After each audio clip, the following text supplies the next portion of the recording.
We run a bull livery service where we take in pedigree bulls or females, prepare them for shows and sales, halter train, feed, and just basically all the general preparation work. It's nice to work with all the different breeds as well, so it's good. The day the accident happened, we were expecting somebody to come to have a look at some bulls that were for sale, and so just as I normally did, I'd take 2 or 3 out, put them on the wash bay and wash them, and if they were, if they needed blow and dry, I would do that as well. So this particular day, the bull in question was one of the quietest bulls I'd ever worked with, and I'd washed him, and then I decided to get him ready for blow drying. So I'd gone to get the blow dryer, and as I moved it round to one side of him, he moved out the way so I could get in easily enough. And I needed a bit more of the extension, so I just kind of flicked it. That caught the back of one of his back legs, and he got such a fright.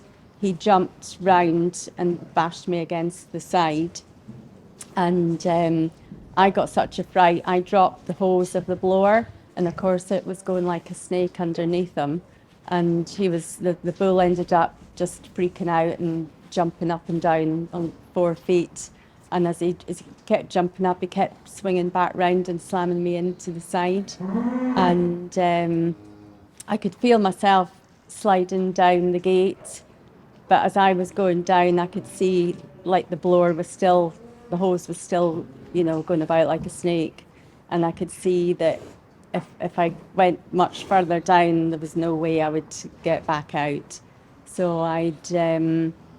luckily he swung away just for a split second, and as he came back, I ducked out underneath his head to get to the other side, and then I couldn't really remember much about it after that. So I can remember not being able to see, lying on the concrete, and I felt I couldn't breathe very well, and I could hear Richard speaking to someone on the phone just about what he thought might have happened. Carol was in that much discomfort when we had to put her into the ambulance that there was no way she could have travelled to the hospital at Dundee in an ambulance. She was flown to Nine Wells, Dundee, which obviously cut down the time considerably. It was a Friday evening, traffic would have been bad as well, so it saved an awful lot of time that way. I wish I could remember everyone that was there, that was involved. I can just remember the doctor treating me on the way to Nine Wells, and he was so kind, he really was. He was such a nice man, but if I knew his name, I couldn't remember it afterwards. And then I can remember being assessed at Nine Wells, and I ended up actually staying in for 6 days, and honestly, I couldn't have been treated any better. I was just known as the bull lady.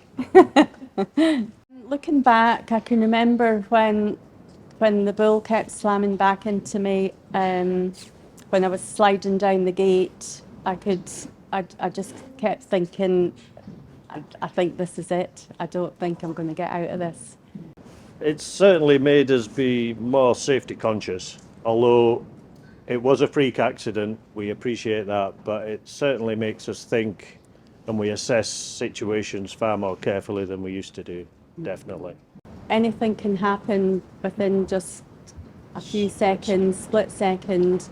Just try and assess, even though you've done something 100 times, just assess if it's really necessary, what you're going to do, or if there's any other way you could do it without putting yourself in danger. Then obviously, think first.